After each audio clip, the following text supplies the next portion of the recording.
French fries, that they're not using the omega-6 fats. So predominantly trying to support those restaurants is a really good way to vote with our dollar. But yeah, it's a really important piece. And the last thing, I just wanted to just touch on it because I know within this community there's breast cancer survivors, cancer survivors, and in talking about the cell membrane, I just brought up a new term for you guys just to know, but it's the topic of plasmalogens. And when you talk about the cell membrane, you start to get really nuanced and granular about what that cell membrane is comprised of. Yes, it's the omega-3s and it's the different types of healthy fats, but in essence, these are referred to unique lipids that are highly concentrated in the heart, the muscles, the brain. So they're on all of our cell membrane. They're embedded in the cell membrane. That's as babies, after a baby's born, their plasmalogens haven't all the way kicked in yet. So that's why babies can't see, when they first, their brains aren't all the way developed, the gray matter's not intact. They're getting the plasmalogens from mother's breast milk that helps complete the process to produce the myelin that's on the outside of the nerves. It's comprised within the brain on the outside of all of the cell membranes. There are researchers, is not just in the United States, it's multi-country human analysis that's been done on different types of cancers. And what they found is that for those who presented with breast cancer, and all of the thousands of patients they all had very low plasmalogen levels. And that's significant because the plasmalogen helps with something called redox in the cell. That's reduction, oxidation. That's how when a toxin comes against the cell is protecting us by reducing and neutralizing the oxidative stress to resolve that inflammation. Plasmalogens give themselves up to do that. So they're kind of like kamikaze fighters on the cell membrane. But as that continues to happen, they'll get more and more and more depleted, and then the protection is not there. So in conditions like Parkinson's, ALS, autism, any of the neuroinflammatory conditions, brain on fire, plasmalogens can be a very helpful tool to help stabilize the brain and kind of calm that inflammation in the brain. So the name of the doctor who's done most of this research is Dr. Dane Goodenow. And if you guys don't find him, you can find very easily if you just do a Google search, but he has drgoodenow.com is his website. It's GOODENOWE.com. He has another website that's prodrome.com. There's lots of studies and lots of information about the programs that he does. He actually has this big program in Canada where patients, families that have children that are really bad on that autism spectrum or rare childhood diseases, that patients can qualify, and he will give them the plasmalogens at no cost through a monitored program. So it's the work that he's doing is phenomenal. But I feel like there's me and Reno, and then there's elite, I'm part of the group of their elite practitioners that are educating on this topic because it's very important. He has one that's pending FDA approval to be a prescription medication. So it was that powerful because there were so many compelling studies. So he decided to do that. So it'll be something maybe a year from now, everybody will be a lot more familiar with. But it's nothing you can get from food or nutrients or anything like that. We get them from having a healthy cellular environment. The healthy the cellular environment is, the more before we can produce plasmalogens, exercise. Exercise helps encourage plasmalogen reserves. It's just when you get to the point where you've had a chronic health hit or something else that's disrupted the balance in the system, and those plasmalogen levels start to go down, then it is difficult. Up to date, we've had no way to replace them. Now there is a supplement that Dr. Goodenow has available, and it's actually protected with a type of technology called it's like a vinyl ether bond, because in the past you would consume these specific types of omega-3s and omega-9s, and they would just get torn up, eaten away, broken down in the gut.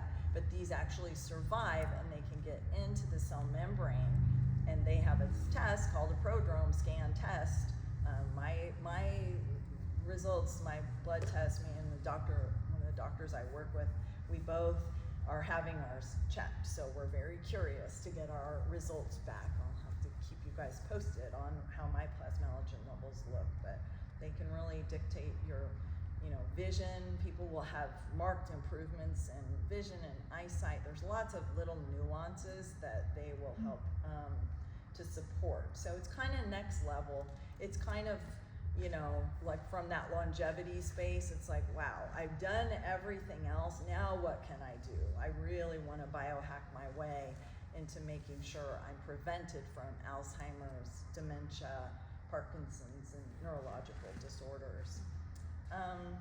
So I'm kind of out of time. It's already 12. So the handout that I gave you guys, I almost felt like this would be obvious because of what you guys are doing here at Evoke. But I did prepare this like best exercises, the most scientifically validated exercises for bone density. And so I listed these out here for you. The resistance training, impact with jumping, sprinting, plyometrics, rebounding, other types of things like vibration plate therapy in some cases can be very helpful for stimulating bone growth. And in some cases, safely managed and monitored for those that are coming back from an injury and they can't quite push and lift as much as they had prior to the injury or age limitations. Check out the science behind blood flow restriction bands. Those, when used safely, they can be something, you can speak to Minna about something like that if you think it might be something helpful.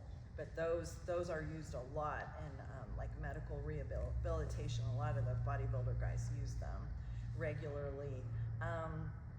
And, I mentioned in here, recovery matters. Obviously, these back-to-back workouts without little bits of rest period for the body to rejuvenate and rebuild the bone and the muscle, really important. So I think that's all in the hand. Oh, my favorite was this little diagram. I love visuals. This just kind of, now that you've heard me talk about these different topics, I just think it's fun to have a visual to correlate with, the seed oil conversation and the protecting our cells with something like a plasmalogen and what they do.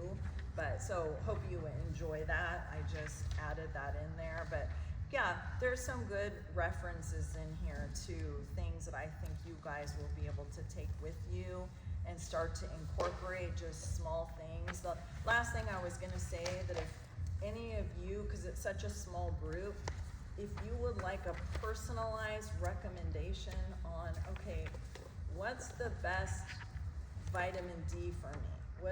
What about this whole body collagen? Do I need this? A specific type of an MK4, which has been scientifically validated at the correct potency of 45 milligrams to improve bone quality.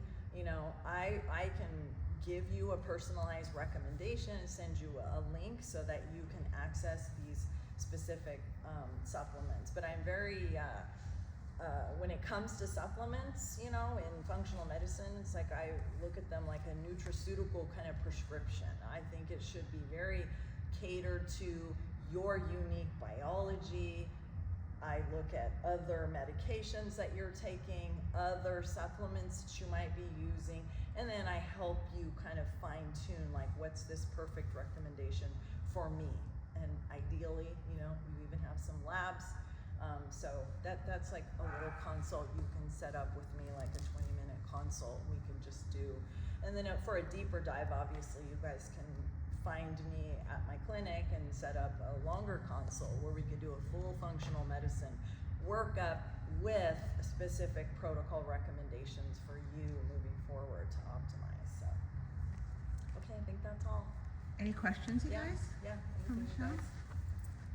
Pressing? I mean, vitamin D, does it, I've heard where you can get injections of vitamin D or take supplements. Is there one that's You better? don't really need an injectable vitamin D.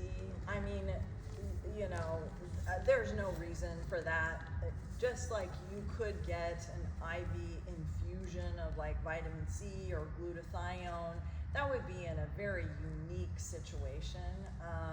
But I think the most important thing about vitamin D is that it's bioavailable and you're using it with the appropriate amount of vitamin K, because K directs the action of the vitamin D and helps you to produce calcium. Once that calcium is produced, the K helps keep that calcium out of the arterial wall, and it helps to push it into the bones and teeth where we actually need it, places that we need it. Yeah.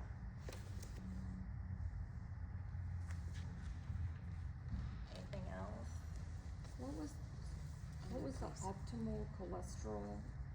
So which cholesterol, for the lowest all-cause mortality and the healthiest aging, past the age of 40, you really want your cholesterol to be between 200 and even upwards to 240.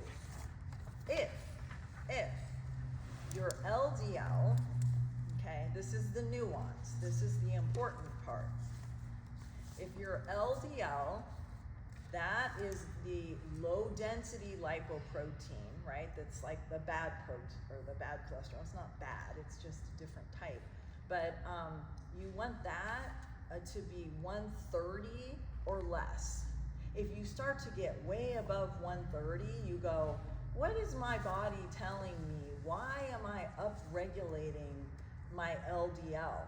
A lot of times that'll correlate with toxin exposure, with mycotoxins, with heavy metals, with pathogens, because the body's working so hard to try to shuttle these things out. It will upregulate your cholesterol. Same with menopause. You'll see this transient bump around hormonal changes like perimenopause, and you're like, what is happening? All of a sudden my cholesterol is like 60 points higher. It's never been like that. Same diet, nothing else changed. That's the body's infinite wisdom in the liver going, you need these hormones, so it's a precursor to all the hormones. It upregulates the cholesterol to support the need for the sex hormones. So, and then HDL, you want at least 50 on your HDL. If you've got low HDL, that's a cell membrane efflux signal that you're not, your cell membrane, something's going on, maybe too many omega-6s, not enough choline. We need choline to help with that transfer, egg yolks. But yeah, you want your HDL to be at least 50. Higher, better. Mine's like 93. Wow. So that's something I've worked on. My overall cholesterol, 235. My HDL is in the 90s, but I've been working on this for a long time, and I'm like, yay, and somebody sees my lab doctor, and they're like, you need a statin. Shut up. So a high HDL can compensate for some other things. So I have a very high HDL for no reason. How high is it? 80. Oh yeah, that's awesome. But I mean, I've only been coming to the gym for like a year and a half. Yeah. I mean, I don't, I have a, but can that, so then my doctor says, your cholesterol's, I don't like it's too high, but your HDL is so high, it compensates. Yes, because it's proper efflux balance from the cell. As long as your HDL is in that optimal range. What's your total cholesterol? I don't know, but it's on the high side. Okay. Well, and then there's genetic things too that we deal think with. that's what it And then is. there's another lab marker that I didn't mention called LP little a. And LP little a is one of these cardiovascular risk factors that's genetic, and it will cause those LDL particles to be thicker and more viscousy and more prone to clotting. So there's a lot of there's like an expanded cardiometabolic panel that I recommend for my clients, where I look at all that stuff and look at inflammation. And it's not as simple as just, but it is an important decision, deciding, am I going to need statin therapy? If that's causing you any level of anxiety because you're just not sure, that's where it's like, okay, let's look at other things, like homocysteine is really important. That impacts cardiovascular health. Oxidized LDL. Are those LDL particles, do they have oxidative damage, or are they pretty clean? Because maybe it's okay if I've got 140 on my LDL if I have no oxidized LDL. So that's the fun. Labs are like one of the main passions of mine because it's like pathway patterns, and you can do so much by just taking one little section and working on that, and then moving on to the blood sugar section, right? Moving to the thyroid, you can start to fine tune your system. So that's what leads to overall health and longevity. Do you find that the app on the seed oils is typically restaurants that are more local? Uh-huh. Yeah. We have not that many though. I mean, we do have some. It'll